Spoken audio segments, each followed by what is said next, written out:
Hello guys, for today's vlog, Roblox team tayo ngayon.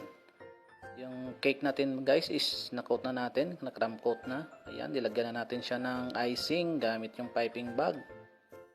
Shoutout pala kay Miss Ninenjoy sa pag-recommend na nating cake kay Ma'am Jeanette. Birthday ng kanyang anak ngayon, 6th birthday. After ma-coat ng ating cake guys, isi-scrape natin ng scraper yan para pumantay yung cake.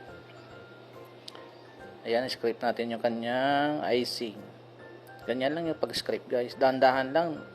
Pakinisin lang hanggang umuki yung kanyang icing. Ayan, next naman natin is yung sa taas. Ayan, scrape lang hanggang kuminis yung cake.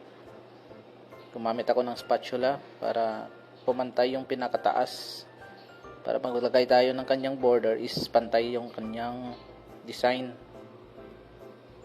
Ayan, malapit na yan pumantay. Ayan, okay na yung ating cake. Next is nilagyan ko na siya ng drip. So, hindi ko pala na-record yung paglagay ng drip kasi namatay yung cellphone. Ayan, naglagay na ako ng kanyang border sa taas. Ganyan lang kasimple guys, yung kanyang cake. Pero, super ganda tingnan. Ayan.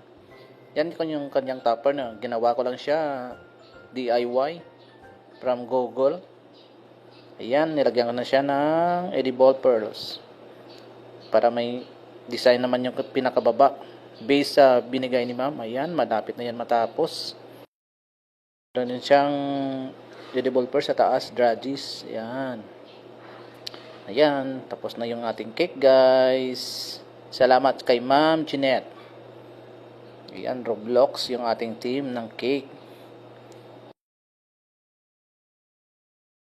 Ayan, tapos na yung design ng ating cake. Nag-request pala si ating client na palagyan ng pangalan sa baba. Yung from Gian. Ayan, todo gawa naman ng letters.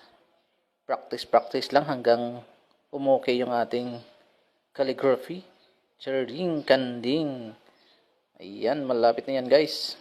Thank you guys. Tapos na yung ating cake. Ayan. Thank you guys for watching. With 24 cupcakes pala to. Salamat Ma'am Jeanette.